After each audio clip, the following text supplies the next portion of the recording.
Shasta County, California. A 70-year-old woman and her two great-grandchildren, aged 4 and 5 years old, were killed by the wildfires that now rage across California and much of the American West. Firefighters and state officials are finding it almost impossible to get the raging blazes under control. I quote the third paragraph from the article that reports those deaths. With the unyielding 100-plus temperatures and bone-dry vegetation, authorities said there was no end in sight for the fire and expressed particular alarm about its rapid expansion. Between Friday night and Saturday morning, the fire doubled in size.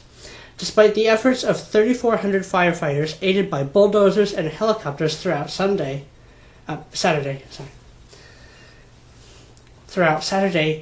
the blaze continued to spread towards residential areas west and south of downtown Redding.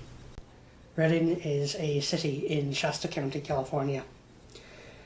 As of Sunday morning, the blaze had burned 89,000 acres and was only 5% contained.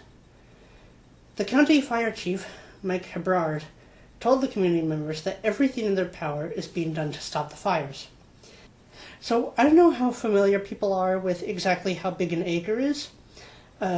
One single acre is not that big. It's slightly smaller than a football field.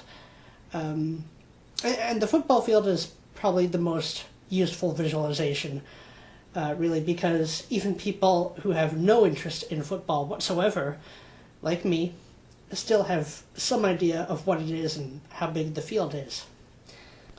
But once you get into the tens of thousands of acres, now that is a huge area. Since this was first reported on, the fire has spread and death toll is rising. The two young children seen here, and there will be a link to the news article in the video description, lived with their great-grandparents. Their great-grandfather was away at a store. The article does not say whether he was working or shopping. Probably shopping, given how old he was. And the frightened children called him, saying the fire was fast approaching. Their deaths were confirmed by the great-grandparents' granddaughter. Looks like not the children's mother, but she came and did everything she could to save the children. Put wet blankets over them, tried to get them out, but they died.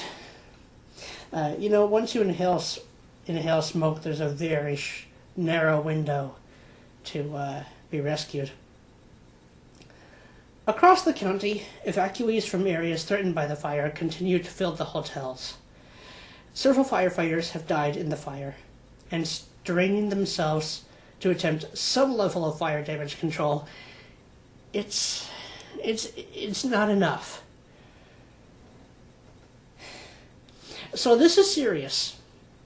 Also, besides deaths, many of them horrible, gruesome deaths that keep piling up when any fire gets out of control. Look at what the firefighters are trying to deal with. A raging wildfire that has already burned through almost 90,000 acres to the ground. And in California, just as in much of the western half of the United States, the land is very hot, very dry, especially in the middle of summer. And when the land is as dry as it is, and especially in a year where there have been heat waves across the continent, at that point there's not much you can do to stop a wildfire once it gets out of control. And those that have ignited this year have gotten very large and raged on for weeks. There's also a wildfire that has consumed 85 and more square miles near Yosemite National Park, which has forced the closure of the park for at least a whole week from now. And if it too rages on much longer, that could keep the park closed for much longer. The fire of Shasta County, California, which has been named the Carr fire, that's C-A-R-R, was apparently started last Monday by a vehicle mechanical failure. Now that may be, But it has been found out that some of the wildfires that spread out of control earlier this year were started by illegal immigrants.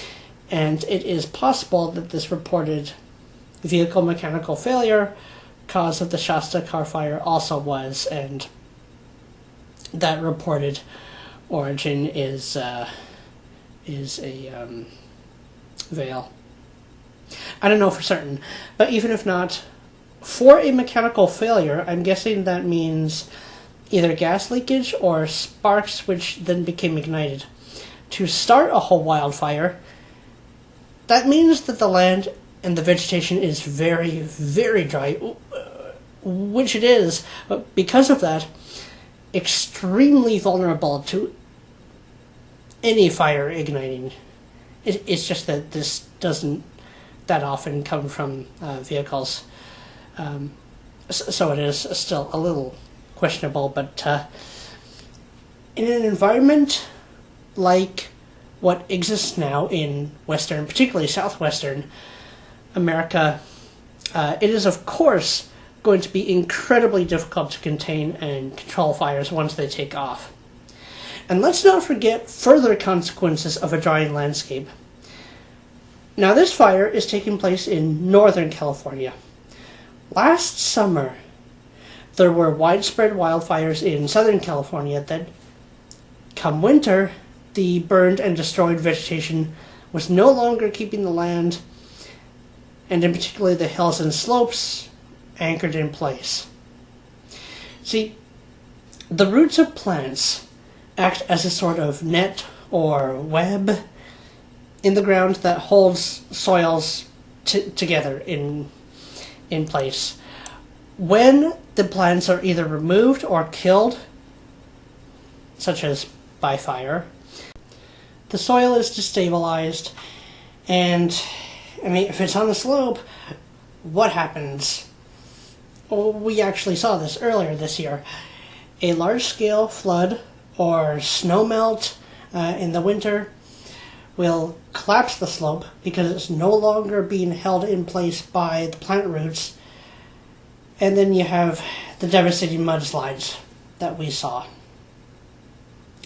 The situation is set up for that to happen again, not only in California, but across the American West once the rains return. I'm not kidding. We will see that again. So, I'm very sorry for the people fleeing from the fires, and the firefighters and the volunteers trying to help out in any way they can. People just trying to deal with the situation. So, let me see what I can to try to help deal with this situation. Because here's what needs to happen. Californians, if any of you are watching, and anyone and everyone in states outside of California, across the United States, you need to pay attention here.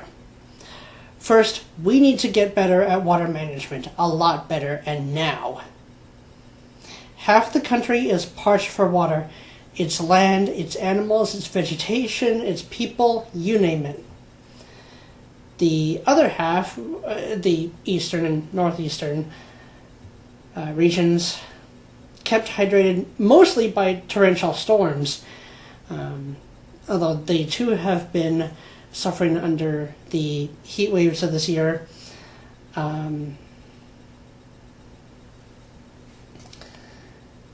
This is what's happened, and we need to deal with this. We need to support President Trump in closing the American border. Right now. And here's how this is related.